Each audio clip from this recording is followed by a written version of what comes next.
Auzubillahiminash-shaytanir-rajim. Bismillahir-Rahmanir-Rahim. Hi and welcome back to this third part of the series which we are talking about is assessment. What is assessment? Why we need to do an assessment after we complete a topic. And now we are going to take up the different types or different methods through which you could do formative and summative assessment. हमने पिछले दो episode में दो sessions में हमने assessment क्या है, assessment क्यों होना है, इसके बारे में मैंने आपसे डिटेल में बात की और ये भी बताया था कि असेसमेंट हम इसलिए ना करें कि हम पेरेंट्स को खुश करें या मैनेजमेंट को खुश करें या हम ये जताने की कोशिश ना करें कि हम एक बेहतरीन टीचर हैं।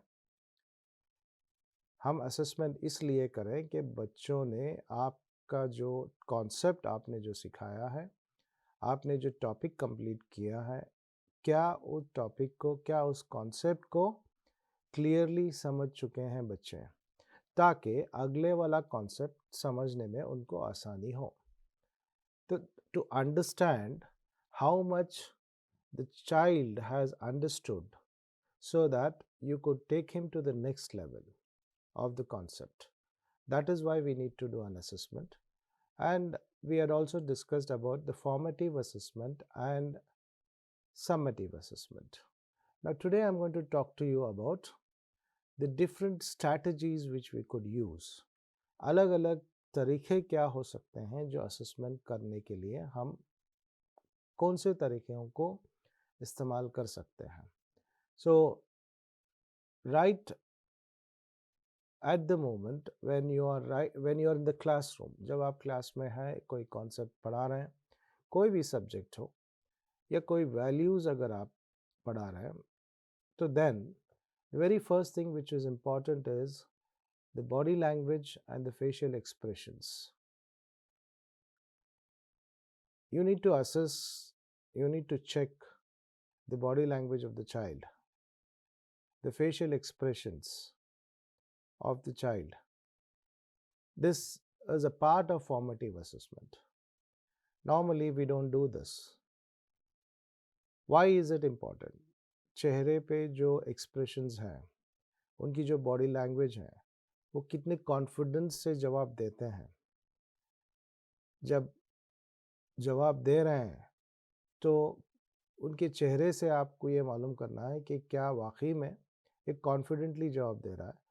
अगर मुस्कुराते हुए बहुत आराम से एक्सप्रेशन पे आपको कहीं पे भी अगर आपको थोड़ी परेशानी नज़र आती है, तो दैट मीन्स इसको कॉन्सेप्ट समझने में काफ़ी मुश्किल हो रही है. सो his facial expression should be able to give you a idea on whether the child has actually understood the concept or not. You will have to really be very very observant. आप जब observe कर रहे हैं, बच्चे को देख रहे हैं, जब सवाल कर रहे हैं, तो बच्चों को सवाल करने के बाद आप सवाल करते हैं, मैंने देखा है सवाल करते हैं, फिर किधर किसी से बात करते रहते हैं, बच्चा जवाब देता है, फिर थोड़ी देर के बाद आप पलट के ज़रा फिर से बोलिए, मैंने सुना नहीं. जब आपने सवाल किया है तो पूरी तवज्जो, complete concentration should be on the child. तो वो जब जवाब दे रहा है, तो जब वो आपको देखेगा, तो फिर आप जवाब सुनते हुए उसके साथ आपकी बॉडी लैंग्वेज भी मैच होनी चाहिए. आप इस तरीके से खड़े हैं कि कभी कभी हम इंटरेस्ट नहीं रहते हैं, जब किसी दोस्त से बात करते हैं, अगर वो टॉपिक पे हमारी इंटरेस्ट नहीं है, तो फिर हम क्या करते हैं, इधर उधर देखते रहते हैं, तो वो बोलने वाला जो है परेशान हो जाता है या फिर दिलचस्पी नहीं दिखाता अपनी कोई परेशानी बताने में. This is empathy. You have to empathize with the child and हाँ, सही बोल रहे हैं, good, keep on going, right, you're doing good job, you're correct. ये अल्फाज हम जब इस्तेमाल करते शुरू करेंगे, तो automatically the child will get a boost from inside and he'll start giving you the answers. हाँ, जवाब दीजिए, बोलिए. आप जवाब देना शुरू करेगा तो आप उसको सीरियसली देखते रहेंगे। अब वो कंफ्यूज हो जाएगा कि क्या मैं वाकई में सही जवाब दे रहा हूँ या गलत दे रहा हूँ। अगर वाक सही भी दे रहा है तो वो कंफ्यूज होकर रुक जाएगा या फिर गलत जवाब देना शुरू करेगा। फिर आप ये तय करेंगे कि इसको कॉन्सेप्ट समझ में नहीं आया। तो इसलिए body language has to be perfect. आप उसकी बॉडी लैंग्वेज को स्टडी करिए। आप अपनी बॉडी लैंग्वेज भी आप उस तरीके से रखिए कि वाकई में बच्चे को लगे कि हाँ, टीचर मेरी बात सुन रही है और मैं जो कह रहा हूँ that is correct. You concentrate on the child, you look into his eyes face to face, and when he is giving you the answer, if you are smiling, if you say, yes, beta, correct, you're doing a good job, you have understood the concept very well, very good, keep going on. Kahin pe if there is a problem, if he slightly makes it, no, please think again.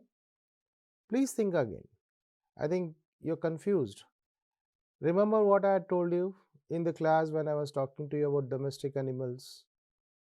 तो clues देते रहिए या फिर आप इशारतन बताते रहिए कि what is वो कॉन्सेप्ट क्या था।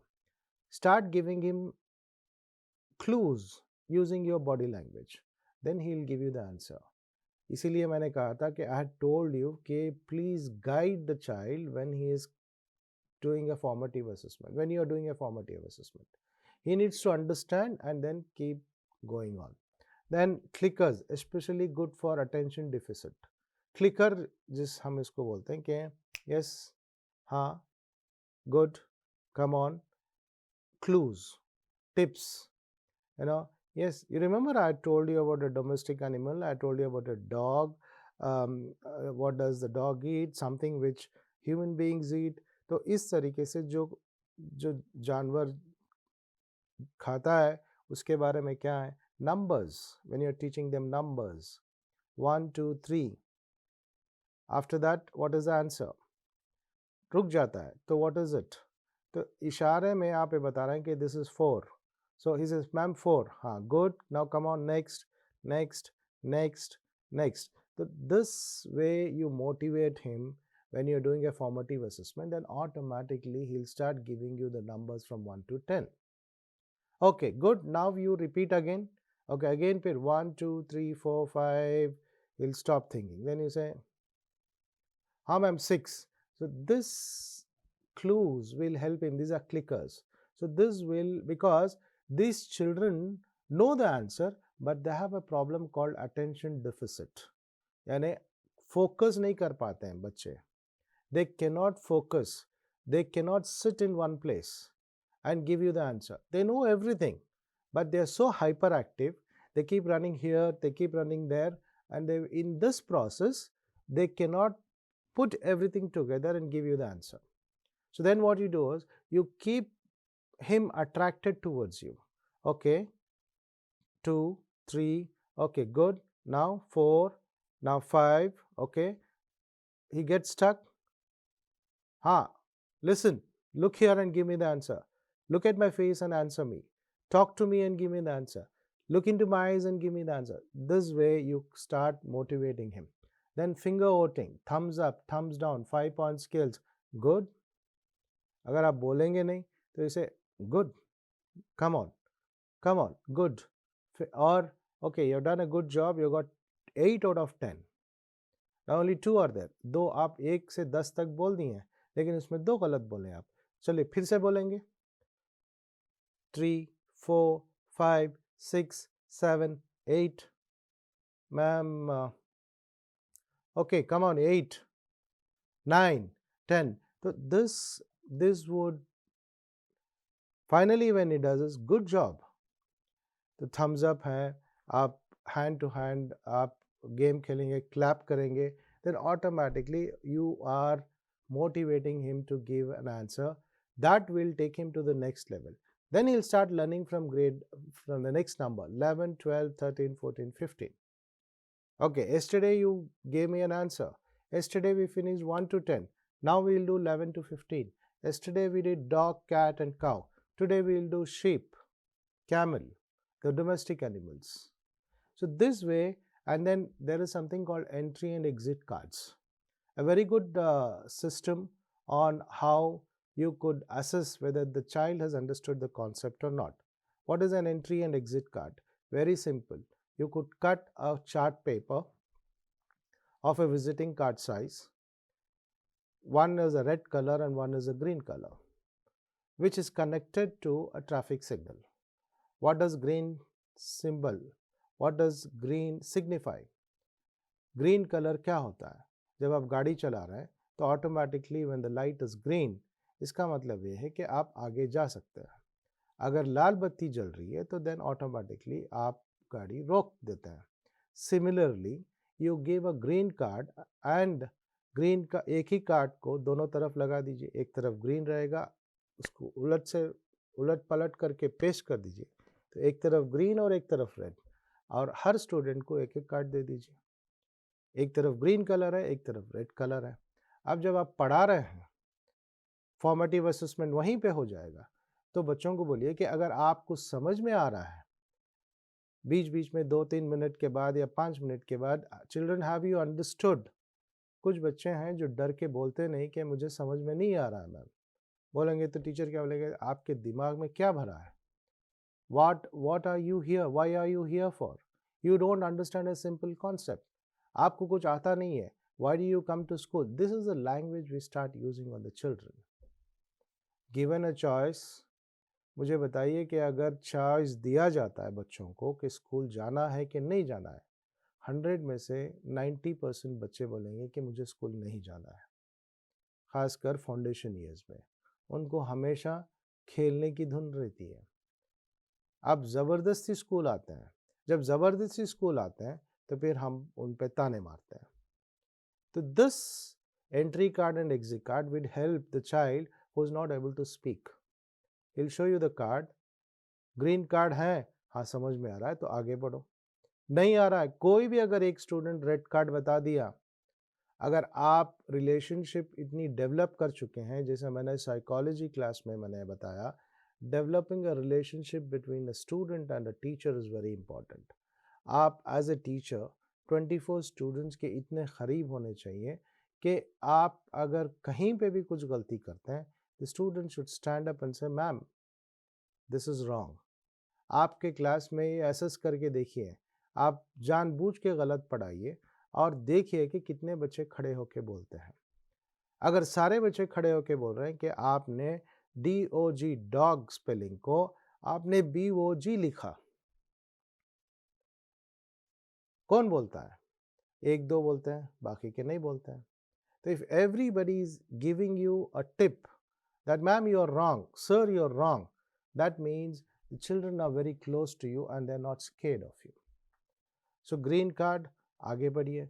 नहीं, red card बता रहे हैं तो रुक जाइए.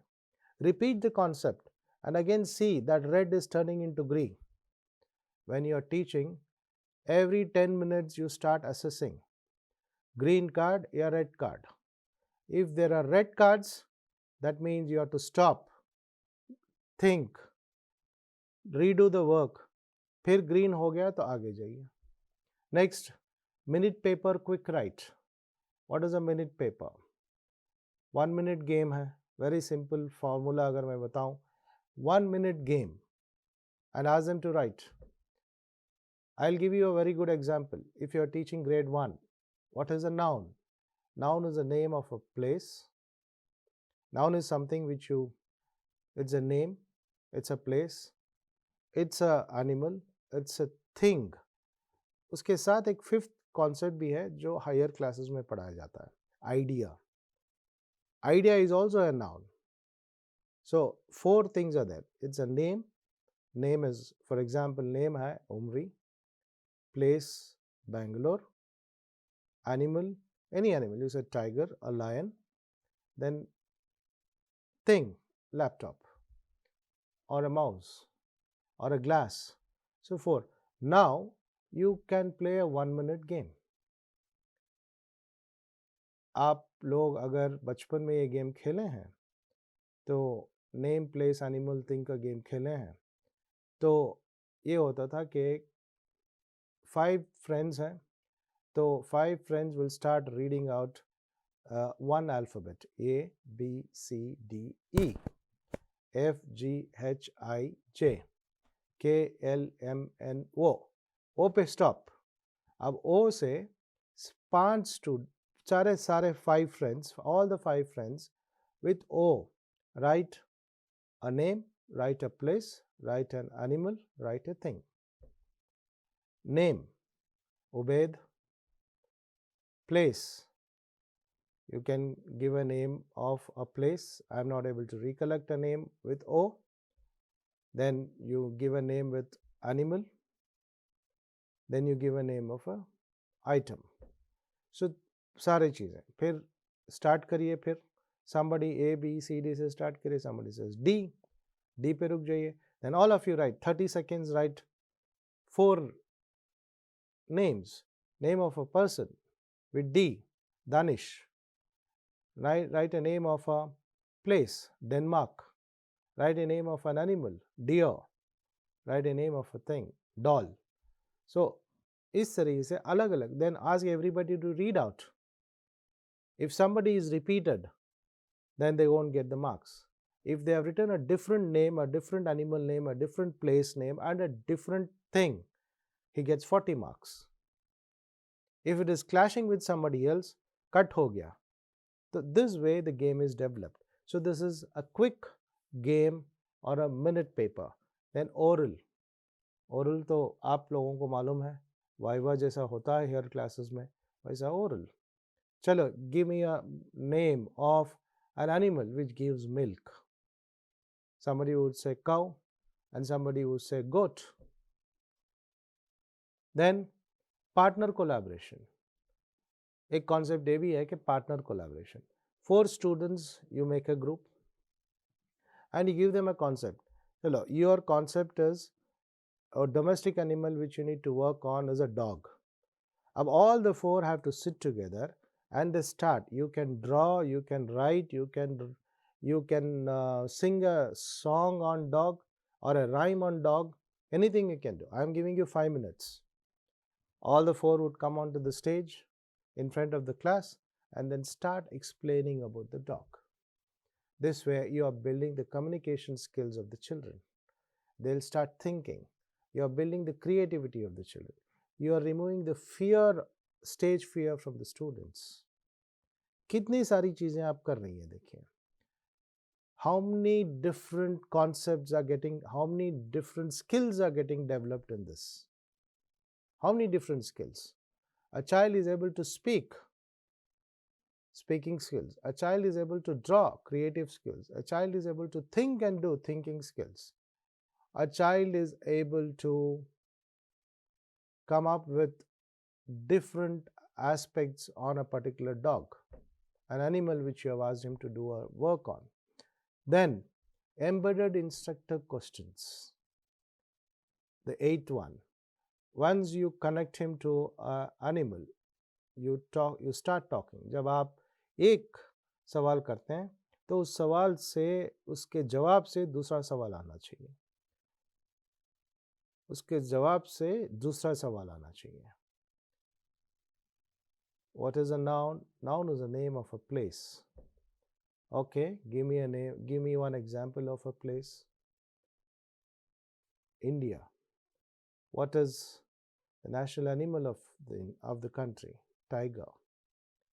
Tiger is a noun. Yes, tiger is a noun. How many letters does this word tiger have? 5 letters. Is there an oval in it? Is there an oval in it? Yes, there is an oval. E is there. So like this you start building questions on the answers you get. जवाब पे सवाल, जवाब पे सवाल, जवाब पे सवाल. Connectivity होनी चाहिए. This is the different 8 strategies which I spoke to you on. Let me repeat the strategies. Body language, your facial expressions when you are testing the children, don't be serious. And also observe the body language of the student. Observe the facial expressions of the student. Clickers. Clickers is nothing but tips, clues. Give a clue. Don't give them an answer. Give a clue.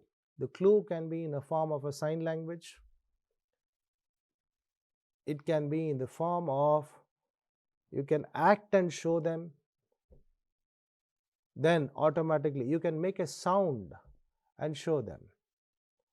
Then you have finger voting, good, clap, very good. So this body language will motivate the student to do well in an assessment. Entry and exit cards. Doing good, green card. Doing bad, red card. Now, this is very, very important because green card and red card. In a soccer जब football match खेला जाता है, red card आ गया तो बाहर. अगर आपको लगातार रेड कार्ड आ रहा है तो एज ए टीचर आपको बाहर हो जाना चाहिए क्लासरूम से. मतलब आप उस क्लास के लिए प्रिपेयर होके नहीं गए हैं. बाहर होने का मतलब ये नहीं कि टीचिंग बंद कर दें. आप उस क्लास में प्रिपेयर्ड होके नहीं गए हैं. तो वापस जाइए क्लास से बाहर, लेसन प्लान को फिर से पढ़िए या फिर से लेसन प्लान को लिखिए. कोई मेथडोलॉजी इसमें ऐसी डालिए जिसमें बच्चों को इंटरेस्ट पैदा हो. तो फिर वापस आइए क्लास में. टीचर का जो टीचर की जो अप्रिसिएशन की जो बात हम करते हैं, हम एक्सपेक्ट करते हैं कि प्रिंसिपल हम पीठ थपथपाए, a pat on the back and say you are doing a fantastic job mister Umri. Even here जब मैं आप लोगों की ट्रेनिंग क्लासेस कंडक्ट कर रहा हूँ एज ए फैसिलिटेटर, सब बोलते हैं कि सर आपके क्लासेस बहुत अच्छे हैं. मेरे क्लासेस अच्छे हैं या नहीं ये मैं इस बात पे सेटिस्फाई नहीं हूँ. हम लोगों को यानी मुझे या मेरी जितनी भी टीम मेंबर्स हैं मेरे साथ इस प्रोजेक्ट में काम कर रहे हैं, हमारी कामयाबी उसी में है कि जब आप लोग इस कॉन्सेप्ट्स को, इन मॉड्यूल्स को, इन कॉन्सेप्ट्स को क्लासरूम में लेके जाएंगे, वहाँ इम्प्लीमेंट करेंगे, देन तो ग्रीन दे रहे हैं या रेड दे रहे हैं. रेड दे रहे हैं तो मॉड्यूल्स में गड़बड़ है या मेरे बोलने में गड़बड़ है, तो then I have to change it. तो इसलिए असेसमेंट, आप अपना असेसमेंट, तो एक तरीके से मैं बोलता हूँ कि असेसमेंट जब आप बच्चों का करते हैं तो एक्चुअली आपका असेसमेंट नहीं हो रहा है, आप अपना खुद का असेसमेंट कर रहे हैं कि how far you are able to go down to the level of the child. उस लेवल तक पहुँच के यानी आपको नील डाउन करके बच्चे को अपनी आंख से आंख मिला के, चलिए बोलिए बेटा आप जवाब दीजिए. हम खड़े हो जाते हैं और हम एज ए लीडर बिहेव करते हैं और एक्सपेक्ट करते हैं कि बच्चे सारी चीज़ें सही बोलें.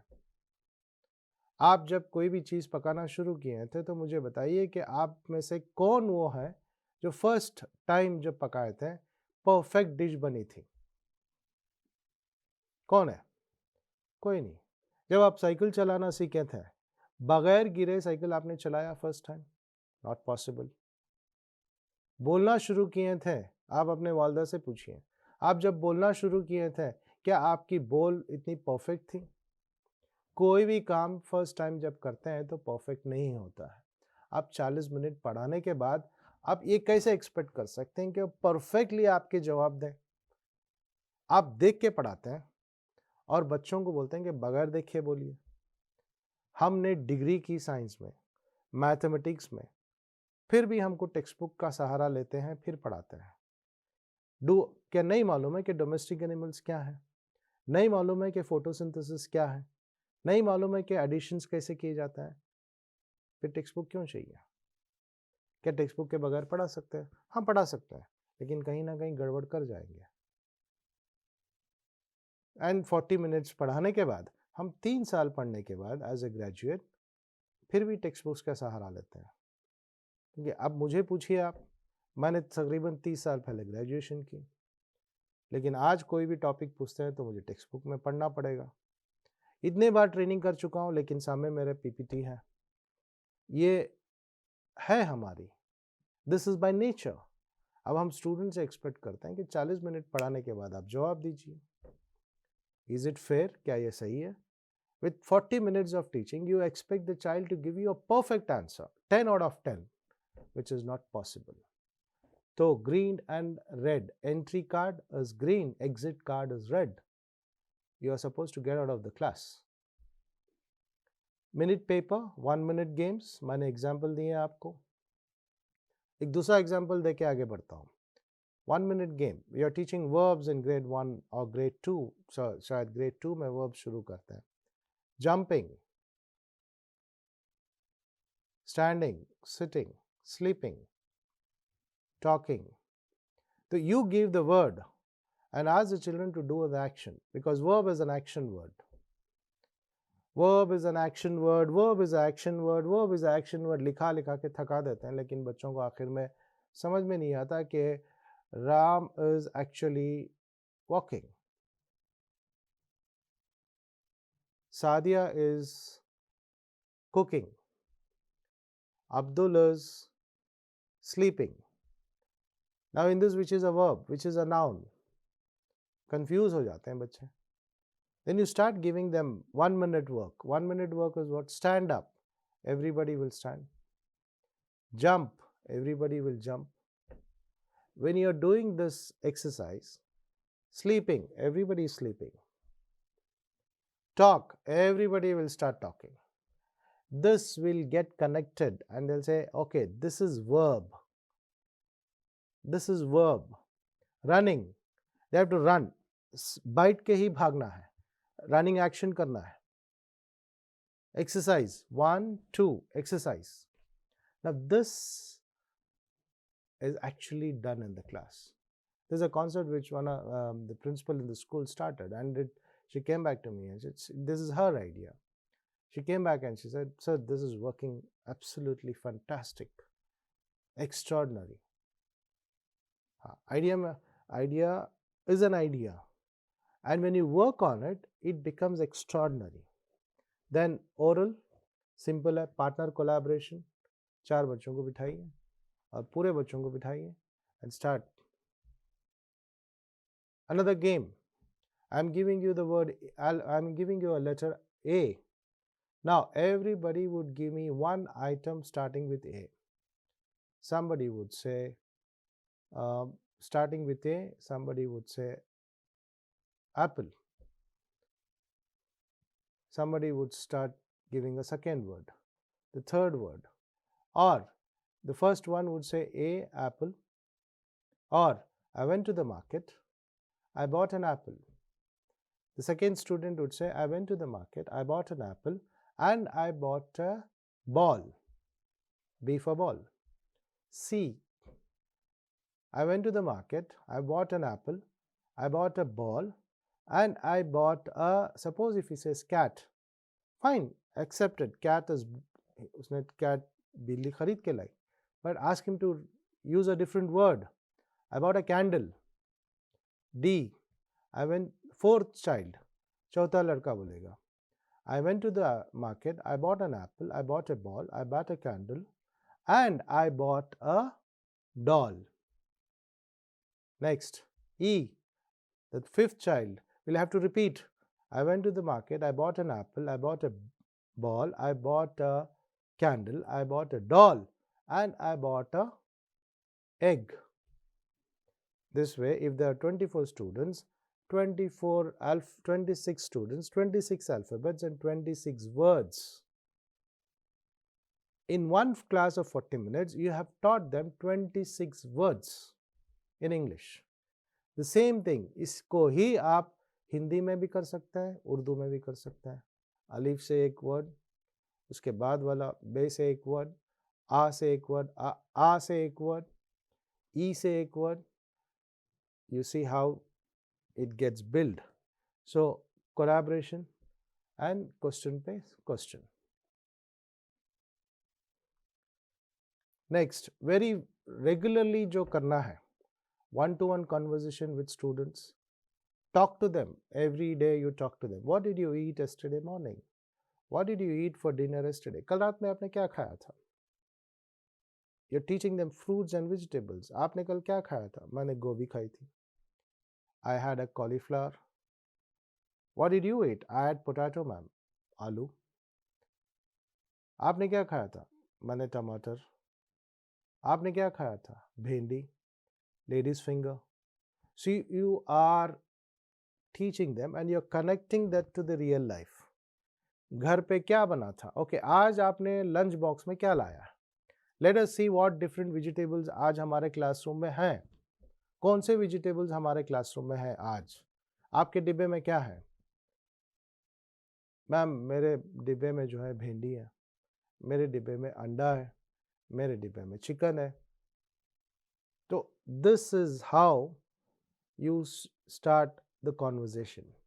Then group work, group work जैसे मैंने कहा, ग्रुप वर्क में बच्चों को ग्रुप में डालिए और बोलिए कि okay let us right the leafy vegetables, let us right all दो वेजिटेबल्स विच आप ज़मीन के अंदर जो उगते हैं वो वेजिटेबल्स के नाम लिखिए और right a vegetable name which has got less than 5 letters or less than 6 letters. Write all the vegetable names. Other group, write those vegetable names और मुझे ये बताइए कि वो vegetable का नाम बताइए इंग्लिश में which has got more than 6 letters. They'll start counting tomato, potato. When they do this, they'll be able to remember the spellings. They'll be able to remember the vegetables. Then discussion board. Discussion board एक अच्छा concept है. आपका black board है, उस black board पे आप discussions करते जाइए और सारे वर्ड्स लिखते जाइए. Ma'am yesterday I had dal, DAL दाल लिख दिया आपने. अलॉन्ग विद दाल आपने क्या खाया था? मैम मैंने भिंडी खाई थी, लेडीज फिंगर. उसको फिर हिंदी में लिखिए भिंडी. फिर लिखिए what along with this what did you eat? I had papad, तो पापड़ डालिए. दाल, फिर कोई और बोलेगा कि दाल, मैम मैंने दाल के साथ अंडा खाया था, तो egg. Draw an egg, draw bhindi, write it, write the spelling in English, write the spelling in Hindi, write the spelling in Urdu अगर उर्दू आती है तो. तीनों लैंग्वेज लिखिए. एक ही क्लास में आप 3 लैंग्वेजेस पढ़ा रहे हैं. अब कहीं ऐसा रूल नहीं है कि इंग्लिश मीडियम पढ़ा रहे हैं तो हिंदी नहीं बोलना है या फिर उर्दू नहीं बोलना है. हिंदी उर्दू तकरीबन एक ही है, लेकिन वर्ड्स लेटर्स अलग अलग हैं. You are teaching English. कोई भी लैंग्वेज दूसरे लैंग्वेज के बगैर नहीं पढ़ा सकते और कोई भी लैंग्वेज दूसरे लैंग्वेज की सहायता के बगैर नहीं पढ़ सकते. We can not learn another language without the help of another language. It's difficult. Let us not make life difficult for students. Then error analysis. चलिए आपने जो ग्रुप एक्टिविटी की और जिस ग्रुप में आपने लीफी वेजिटेबल्स लिखे हैं इसमें कुछ 2-3 गलती हैं. आप इन गलतियों को ढूंढिए. चलिए अब सोचना शुरू करेंगे. Never point out a mistake to the child. कभी भी बच्चों की गलती नोटबुक में बताइए मत. आप सिर्फ इशारा करिए. Give them an indication that there is a wrong the statement, there is a spelling wrong in your sentence. कौन सा स्पेलिंग है? आप ढूंढना शुरू करेंगे या बाजू वाले से पूछेंगे. Let them learn. पड़ोस में कॉपी कर रहा है आप, मैंने कहा आपको लिखने के लिए, आप कॉपी क्यों कर रहे हैं? हम कॉपी नहीं करते हैं. हम कॉपी नहीं करते हैं. पढ़ाने के लिए क्लास में जाते हैं तो कॉपी करके अपना लेसन प्लान नहीं लिखते हैं. गूगल पे जाते हैं, ढूंढते हैं, निकाल के वहां से कॉपी करके लाते हैं. अब ये कॉपी नहीं हुआ तो वो कॉपी कैसे हो गया? देन ग्राफिक ऑर्गेनाइजर्स जिसको हम बोलते हैं. ग्राफिक ऑर्गेनाइजर ये है कि आपने एक सर्कल डाला एंड देन सर्कल के जैसे सूरज के किरणें हैं, one circle and then you put arrow marks. तो बीच में डोमेस्टिक एनिमल्स लिख दिया. आप उस सर्कल के अतराफ में डालते जाइए कि ग्राफिक ऑर्गेनाइजर क्या है. मैं इसके सैम्पल्स आपको भेजूंगा वर्ड डॉक्यूमेंट PDF फाइल में ग्राफिक ऑर्गेनाइजर्स के. उसको देख के आप अपने क्लास में ग्राफिक ऑर्गेनाइजर्स का काम करिए. क्विज, पूरा कॉन्सेप्ट हो गया. चलिए क्विज खेलते हैं. एक तरफ एक ग्रुप है, एक तरफ एक ग्रुप है. अब मैं सवाल करूंगा, आप जवाब देते जाइए. Which is the animal which is called the ship of the desert? रेगिस्तान में जहाज की तरह काम करता है, कौन सा जानवर है? टाइमर लगाइए, 10 सेकेंड्स में जवाब दीजिए. अगर ए ग्रुप वाले नहीं देते तो बी ग्रुप बोर्ड पे डालिए. A group and B group. For every correct answer 10 points. Play a game, quiz. Then role play and interviews. Role play करिए. किसी को आलू बना दीजिए, किसी को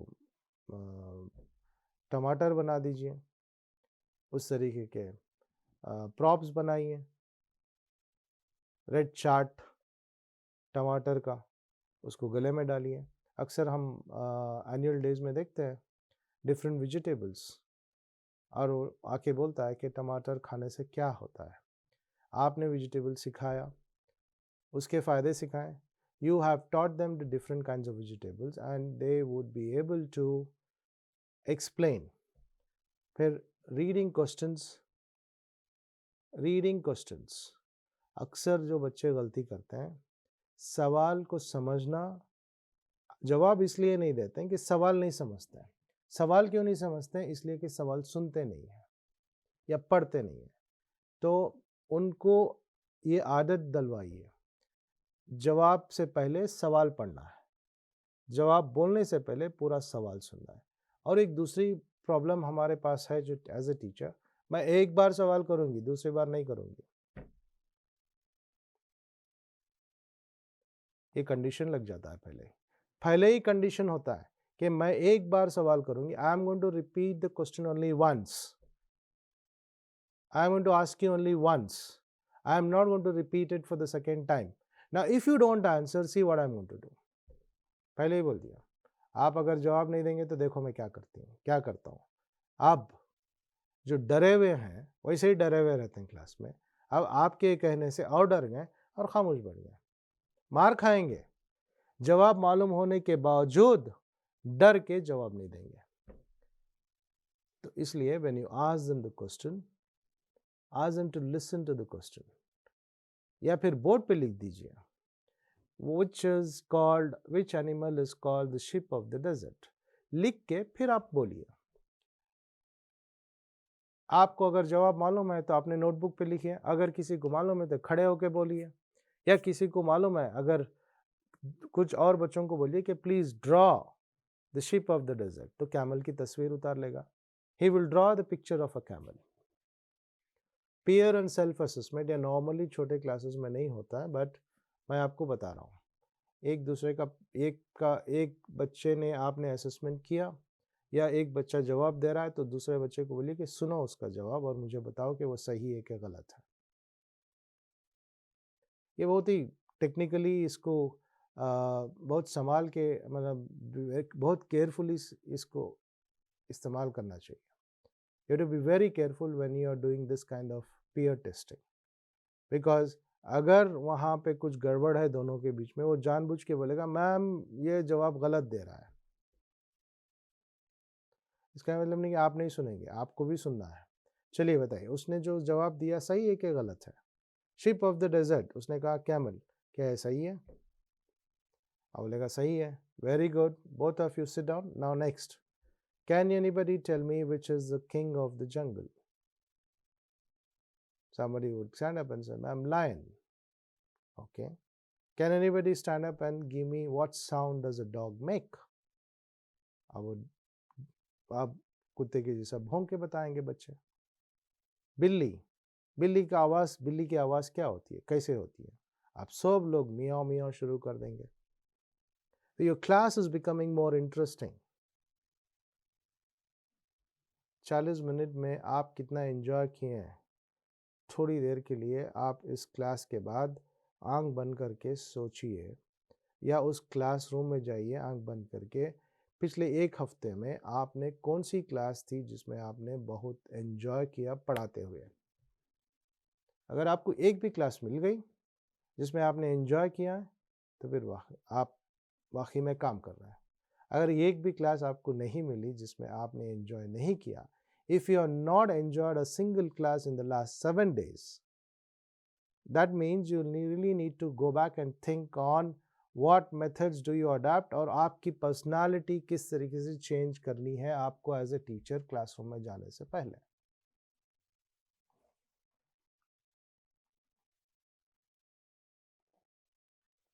तो ये अलग अलग स्ट्रैटेजीज मैंने आपको दी हैं, इसका मैं पीपीटी आपको भेजूंगा। अब चलते हैं और कुछ स्ट्रैटेजीज होने से पहले समेटिव असेसमेंट के बारे में मैंने आपको बताया था। समेटिव असेसमेंट टर्म में बीच में एक बार होता है, फिर टर्म के आखिर में होता है, यानी इन बिटवीन कभी कभी कुछ स्टेज में 2 एग्ज़ाम्स होते हैं, फिर आखिरी वाला फाइनल एग्ज़ाम होता है। क्लासरूम में बच्चे एग्ज़ाम लिखते हैं, पेपर दिया जाता है 25 मार्क्स या 50 मार्क्स या 100 मार्क्स, और उनके कहा जाता है कि 2.5 घंटे में 2.5 hours you are going to complete a 100 marks paper. Now, very important, ये होता है पेन और पेपर। पेपर दिया जाता है, बच्चे क्वेश्चन पेपर पढ़ते हैं, फिर एक अदर आंसर बुकलेट होता है, उस आंसर शीट में बच्चों को जवाब लिखने के लिए कहा जाता है। समेटिव असेसमेंट मेरे हिसाब से मिडिल स्कूल के बाद ही होना चाहिए। प्राइमरी लेवल पे समेटिव असेसमेंट होना ही नहीं चाहिए, बट अब क्योंकि सिस्टम में ये गुंजाइश नहीं है, अगर एज अ स्कूल मैनेजमेंट आप डिसीजन ले पाते हैं, लाइक जैसा हमने किया है अपने स्कूल में, we do not conduct an assessment, a summative assessment, not a formative assessment, not कोई फॉर्मल एग्जाम। बच्चों को टाइम टेबल ही नहीं देते हम लोग एग्जाम का, ना एग्जाम कंडक्ट करते हैं। केजी ग्रेड 1, 2, 3 में आते हैं, पढ़ते हैं, टीचर्स सवाल करते हैं, टीचर्स एक्टिविटीज़ देते हैं, बच्चे कर पाते हैं, तो हमको मालूम हो गया कि बच्चे ने कॉन्सेप्ट समझ गया, अब नेक्स्ट कॉन्सेप्ट पे जाते हैं। बट इसको करने के लिए you really need to think कि पेरेंट्स का सपोर्ट चाहिए। अब डिपार्टमेंट से सवाल आएंगे, डिपार्टमेंट्स को समझाने की कैपेसिटी होनी चाहिए। All this pen and paper test 100 marks का दिया आपने, 50 मार्क्स का आपने दिया, छोटे बच्चे हैं, लेकिन क्या आपने पेपर देने से पहले, पेपर देने के बाद बच्चों को पेपर पूरा पढ़ के सुनाया? And reading question paper is important. As a teacher you need to read the question paper very slowly. अगर आपको 15-20 minutes लगते हैं, 15-20 minute, half an hour, 30 minutes if you take to read the paper, give them the next 2 hours to write the paper. फिर बीच बीच में बच्चे के पास जाइए, सवाल पे अटक रहा है तो बोलिए सवाल को पढ़िए आप, फिर उसको बोलिए पढ़ने को, repeat the question what I am reading out. Which is the animal which is called the sheep of the desert? Which animal is called the sheep of the desert? Sheep of the desert, animal, sheep of the desert. What is the answer? Clues. Ma'am, camel. Okay, write it in a sentence. Camel is called the sheep of the desert. This is how you make a child write an assessment. Paper दे दिया और बैठ गया, या paper दे दिया seriously बैठ गया, देख लेंगे कौन कॉपी करेगा, किसको पकड़ेंगे, किसको मारेंगे, ये टारगेट है हमारा। कौन नहीं लिख रहा होगा उसको डांटेंगे, कौन लिख रहा है, कौन नहीं लिख रहा है तो उसको मोटिवेट करिए जो नहीं लिख रहा है, then he'll complete the paper. And this is practically happen in the school. After experimenting it, I'm sharing the ideas with you. मैं हवे से आइडियाज़ नहीं लेके आके आपसे शेयर कर रहा हूँ। I am really lucky because कुछ टीम ऐसी है, principal and the teachers in the school, ये सारी चीज़ें करती हैं। प्रिंसिपल हर self walks around each and every student in the exam time. कोई नहीं लिख रहा है तो उसको ओरली सवाल करती हैं, जवाब देती हैं, तो then why you didn't write down, then he writes the answer. This way children were able to write the test. तो ये है। एक दूसरा कॉन्सेप्ट है, आप इसको भी ट्राई करके देखिए, ओपन टेस्ट एग्जाम बोलते हैं। It's an open book test. Open book test क्या है? पेपर दे देंगे, क्वेश्चन पेपर रखेगा, टेक्स्ट बुक रखेगा, नोटबुक रखेगा, सवाल इसमें पढ़ेगा, जवाब इसमें ढूंढेगा, लिखेगा। Not an easy job. कभी आप ओपन बुक एग्जाम दे के देखिए, फिर आपको मालूम होगा कि क्लोज बुक एग्जाम और ओपन बुक एग्जाम में कितना फ़र्क है, and how difficult it is to write an open book exam. जवाब ढूंढने पड़ेंगे आपको, 10 चैप्टर्स में से ढूंढने पड़ेंगे। It take a lot of time, 2.5 घंटे बस नहीं होंगे, लेकिन ये कॉन्सेप्ट बहुत अच्छा काम करेगा, because they will be able to identify, they will search, research का वर्क बढ़ेगा वहाँ पे, रिसर्च की स्किल डेवलप होगी, and then they will write the answer.